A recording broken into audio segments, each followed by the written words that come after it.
Assalamualaikum warahmatullahi wabarakatuh. Innal hamdalillah nahmaduhu wa nasta'inuhu wa nastaghfiruh wa na'udzu billahi min syururi anfusina wa min sayyiati a'malina. May yahdihillahu fala mudilla lahu wa may yudlil fala hadiyalah. Asyhadu an la ilaha illallah wahdahu la syarikalah wa asyhadu anna Muhammadan abduhu wa rasuluh la nabiyya wa la rasula ba'da. Pripun kabaripun Bapak-bapak Ibu-ibu sehat nggih? Alhamdulillah. Niki pun mlebet bulan Rajab. Saniki tanggal pinten niki? 11 nggih. 11 Rajab niki. Alhamdulillah. Bapak-bapak, ibu-ibu, kita masuk ke kitab baru, nggih. Niki pendek juga ini, tipis. Terjemahan niki mawon cuma 87 halaman. Dados kitab ini judul aslinya Al-Wajiz fit Tarbiyah. Jadi semacam ringkasan tentang pendidikan anak. Terus terjemahannya pendidikan anak dalam Islam, tulisan Syekh Yusuf Muhammad Al-Hasan. Namanya Syekh Yusuf Muhammad Al-Hasan. Ini ringkasan sebelum nanti kalau kita sudah mulai perlu kita bisa masuk ke buku yang lebih tebal. Nah, ini kita yang tipis-tipis. Yang pertama dulu kita khatamkan kitab tipis atau risalah tentang peran ayah, Al-Aba Madrasatul Abna. Yang kedua peran ibunya, Al-Ummahat Qurba Abnaihinna. Nah, yang sekarang ini adalah ringkasan tentang pendidikan anak. Terdiri dari beberapa pembahasan Bapak Ibu secara umum, nanti pembukaan tentang pentingnya peran keluarga dan tujuan pendidikan anak dalam Islam. Kemudian memperhatikan anak sebelum lahir dan setelah lahir. Setelah itu memperhatikan anak di 6 tahun pertama dan setelah usia 6 tahun. Kemudian memperhatikan anak di usia ABG. Napa ABG, Bu? Anak baru gede. Bukan anak baru gila nggih, mboten nggih. Tapi anak baru gede, maksudnya usia remaja. Jadi pendek-pendek ini nanti untuk persiapan kalau kita mau membaca buku yang lebih tebal. Nah, kita mulai dari pendahuluan ya, pendahuluan. Bapak Ibu, seringkali dikatakan negara kuat, bangsa mulia dan kokoh. Kalau negara ini kuat, bangsanya ini mulia dan kuat dan kokoh, tak ada pihak manapun yang berpikir mengintervensi negara, menyerang negara atau mencaploknya. Kenapa? Karena negaranya dikdaya dan perkasa.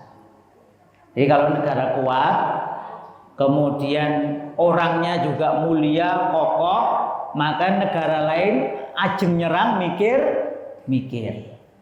Tapi kalau negaranya lemah pripun, Bu? Negaranya lemah, masyarakatnya mudah dijajah, suka yang wah-wah. Akhirnya kita menjadi rayahan. HP bikinan luar. Bangga punya HP padahal bikinan luar negeri. Motor, mobil, anak-anak muda kita bangga kalau punya motor baru, padahal sing tuku bapake kalih ibuke. Wis banggane ra njamai, padahal bukan karyanya. Mobilnya, motornya juga bukan merek Indonesia. Kenapa? Karena jiwanya lemah, sehingga bangga dengan yang di luar dirinya. seneng pakai media sosial, pamer-pamer yang nggak perlu, melakukan yang nggak perlu, joget-joget, anak-anak kecil pinter joget, bareng ditanya baca nggak dong, ditanya matematika plonga-plongo, ditanya cita-cita nggak jelas. Nah ini kebalikannya. Jadi kalau negara itu lemah, masyarakatnya lemah, maka cenderung akan dijajah. Nah, kalau kita bicara tentang kekuatan, maka kekuatan yang penting pada suatu negara, ini di pendahuluan kitab ini ya, itu terdiri dari kekuatan materi, ekonomi, bisnis jalan, usaha jalan. Jadi kalau kampung kita ini punya usaha, alhamdulillah. Apa namanya pun sebelah niku? Apa? Mampir, no? Plesiran desa. Nah, ibu-ibu nek tumbas nang mriki guys, alhamdulillah nguripi milik kampung. Kalau perlu masjid punya. Nah, kenapa? Karena masjid ini kalau bisa tumbuh besar dengan wakaf produktif. Nah, nanti mungkin perlu dipikirkan, masjid punya usaha apa? Yang punya angkringan depan masjid. Nah, nanti tinggal siapa yang jaga, siapa yang nyetor. Sehingga kalau ada acara-acara kayak gini, selain disediakan snack, yang mau beli angkringan monggo. Nanti jenengan bisa lihat yang dekat sini yang sudah pakai model itu Masjid Al Aman, sudah ada ya angkringannya ya, atau Masjid Jogokarian, atau Masjid niku pojok niku, pundi niku masjid pundi niku sing ngetan mentok sebelah kanan niku, Gamping, Masjid Patuan wonten apa? Gamping wonten nggih, ning Gamping wonten. Nah, niku salah satu untuk menghidupkan ekonomi. Jadi elemen kekuatan itu materi, ekonomi. Yang kedua militer. Negara kita ini kuat juga karena militernya kuat. Ada tentaranya yang siap membela.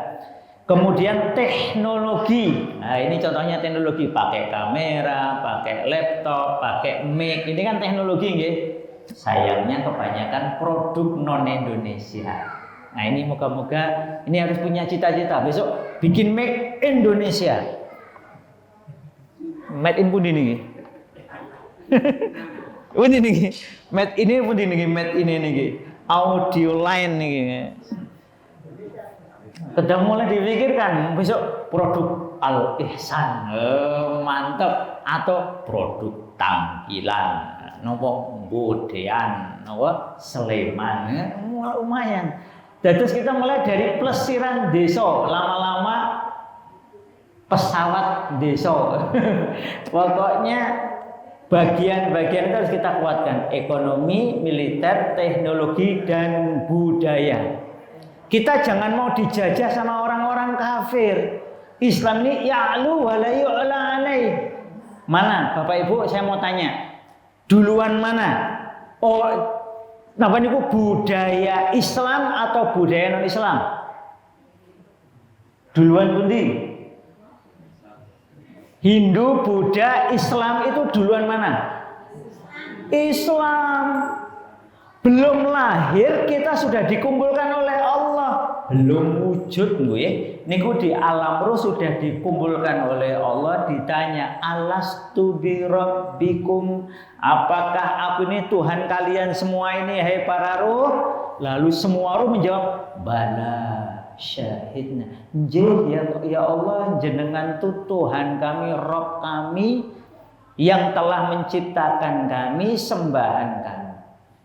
Setelah itu setiap ruh baru ditiupkan di rahim ibunya masing-masing. Jadi tradisi Islam, budaya Islam itu lebih dulu daripada yang lain. Maka Rasul mengatakan kullu mauludin yuladu 'alal fitrah, setiap bayi lahir di atas al-fitrah, yaitu keimanan kepada Allah. Jadi sudah membawa tradisi Islam sebagai keyakinan, sudah dibawa. Nah, kemudian nanti kita lihat ya cara menjaganya menurut Islam. Jadi sebenarnya budaya tertinggi itu dan terawal itu dari Islam. Jangan sampai salah. Sebelum ada penyimpangan-penyimpangan, itu dari dulu ribuan tahun orang seluruh dunia ini memeluk Islam, melakukan amal-amal Islam. Mulai kapan ada umat menyimpang? Mulai zaman Nabi Nuh. Sebelumnya semuanya beriman. Termasuk yang ada di Indonesia ini dulu-dulunya ya beriman, lalu karena terjadi penyimpangan ya harus dikembalikan kepada yang benar. Namun dari semua kekuatan itu yang paling penting adalah kekuatan manusia. Maksudnya pun bukan manusianya ini, tetapi nilai keyakinan ilmu yang ada pada diri seseorang. Terus bukan banyaknya kemauan, tetapi kualitas yang ada pada diri seseorang tersebut, sehingga menjadikan dia kekuatan, alias makanya namanya pun sumber daya manusia. Jadi orang yang punya kekuatan jadi sumber daya, bukan sumber kelemahan. Ajeng sholat tidak dikengkan kongkon, ini kan berarti sumber lemah nih.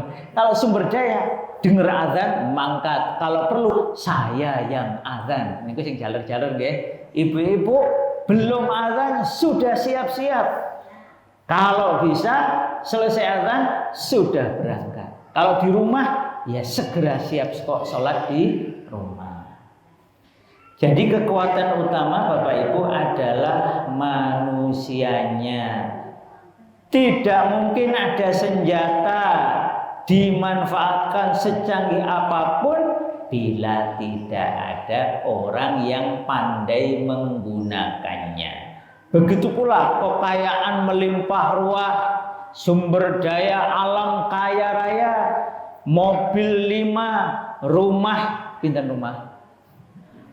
Lantai 3 plus lainnya, semua kekayaan itu akan menjadi mubazir bila orang yang memilikinya tidak mampu mengaturnya, mengelolanya, mendayagunakannya untuk tujuan-tujuan yang bermanfaat.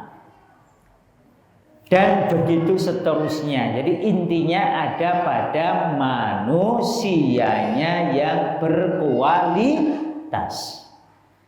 Maka dari sini kita dapati Bapak Ibu, bangsa-bangsa seluruh dunia itu menaruh perhatian amat sangat penting terhadap pembangunan pendidikan, pembentukan kualitas individunya.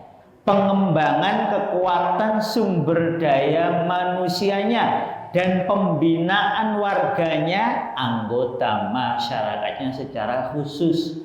Maka kajian kita ini Bapak Ibu ditargetkan agar muncul keluarga-keluarga kokoh, keluarga-keluarga yang taat kepada Allah, karena keluarga ini unit terkecil masyarakat. Kalau keluarganya kuat, bapaknya soleh, ibunya soleh, anak-anaknya soleh, solehah, dzurriatan solihatan, maka yang beruntung bukan hanya keluarganya, bukan hanya kampungnya, tapi bahkan se-Indonesia Raya ini, bahkan seluruh dunia. Makanya nanti kita bikin gerakan dari tamkilan untuk dunia. Jadi tamkilan punya target menghasilkan anak turun yang bermanfaat lil alamin, untuk alam semesta.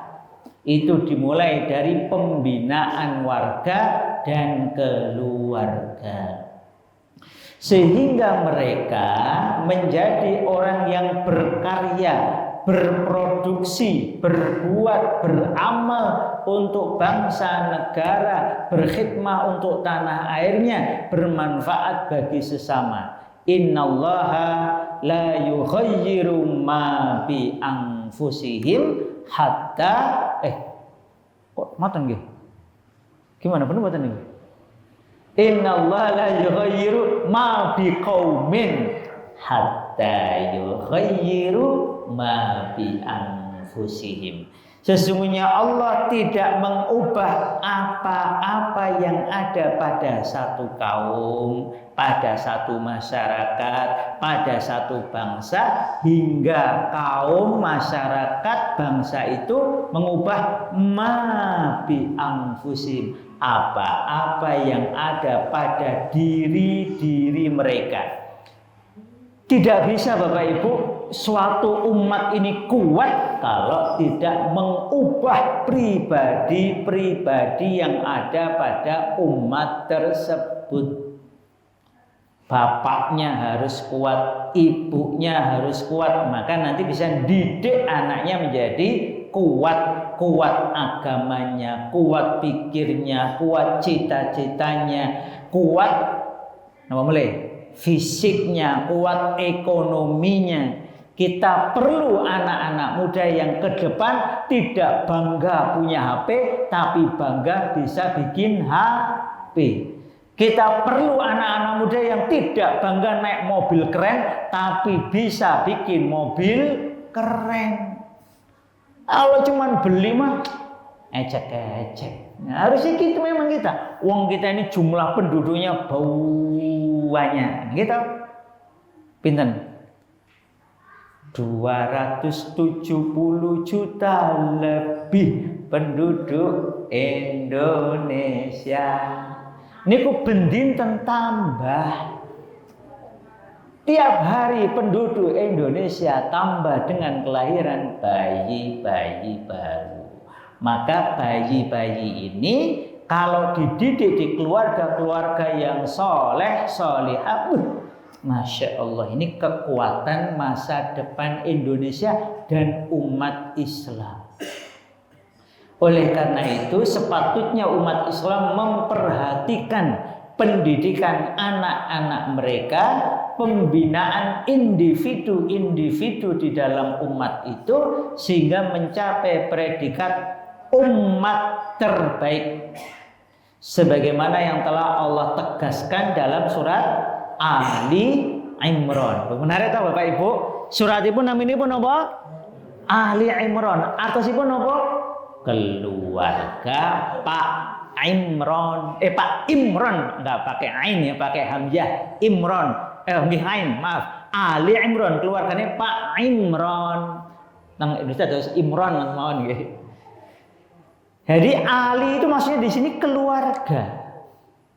Lihat nih kita terus, kalau bangsa mau kuat, didiklah, kokohkanlah keluarganya. Jadi kajian kita ini kajian yang kalau dilihat dari kacamata Quran gitu Bapak Ibu, itu kajian untuk menguatkan Indonesia. Kalau Indonesia mau jadi negara yang kokoh, kuat, maka Indonesia ini harus memperhatikan pendidikan keluarga. Sehingga lahir keluarga-keluarga seperti keluarga ini pun Pak Imran. Surat Ali Imran ayat 110. Diingatkan nih Bapak Ibu nggih? Ali Imran ayat 111.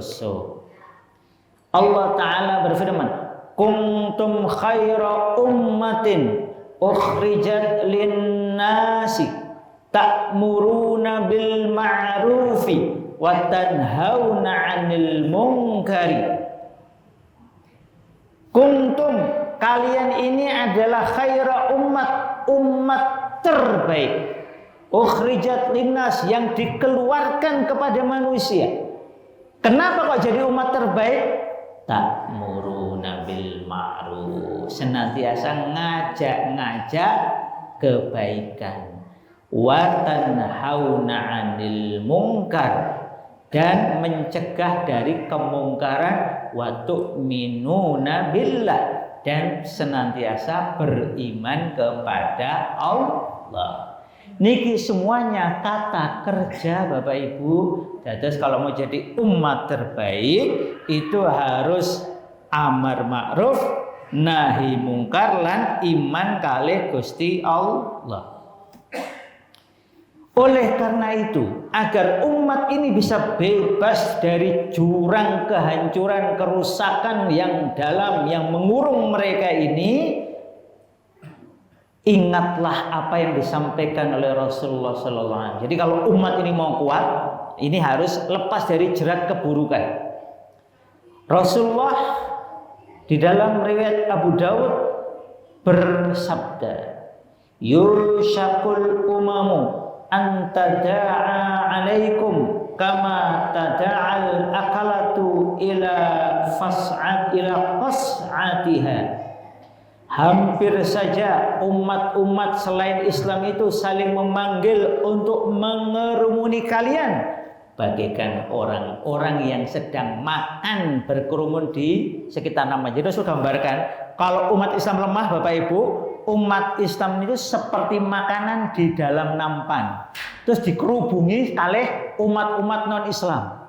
Dikapakne ajeng di keraoi, di makmi. Karena lemah, jadi seperti makanan, rebutan. Faqala qail, maka ada yang bertanya, wa min qillatin nahnu yauma'id, apakah karena kami pada hari tersebut jumlahnya sedikit? Jadi ada yang tanya, nopo amargi sekedhik jumlah kami ya Rasul? Rasul jawab, bal antum yauma idzin katsir. Bukan. Bahkan pada hari itu jumlah kalian wakeh banyak, walakinnakum khusaun ka khusa'is saili. Tetapi keadaan kalian walaupun banyak itu seperti buih di lautan. Pripun niku? Buih di lautan itu kathah napa sekedhik? Kathah. Tapi buih niku menentukan apa diombang-ambingke ombak? Diombang-ambingkan ombak. Wala yanzi'annallahu min suduri aduwikumul mahabata minkum wala yaqdhifannallahu fi qulubikumul wahn. Nah, ini penyebabnya diberitahu oleh Rasul. Kenapa kok jumlah kalian banyak tapi kalian seperti buih di lautan? Allah, kata Rasul, benar-benar mencabut dari kolbu, hati-hati musuh-musuh kalian rasa takut kepada kalian.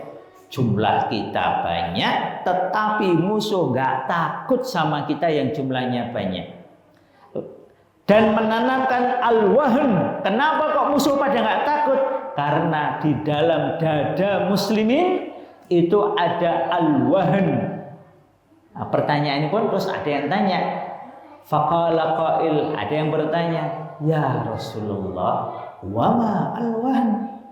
Duh, utusane Gusti Allah, utusanipun Gusti Allah, al-wahn niku nopo? Bukan wahing nggih, Bu nggih. Wahn. Napa, Pak? Wahn, Pak?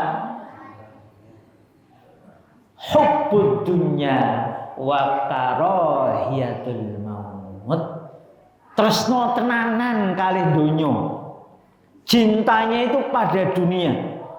Wa karahiyatul maut, dan benci kematian. Maksudnya itu nek dikon milih urip napa mati niku pilih pilih selama mungkin di dunia. Kalau bisa hidup 1000 tahun lamanya.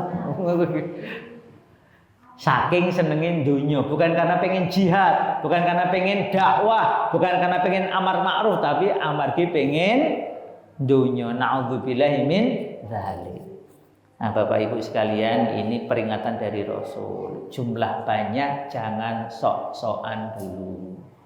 Jangan sombong.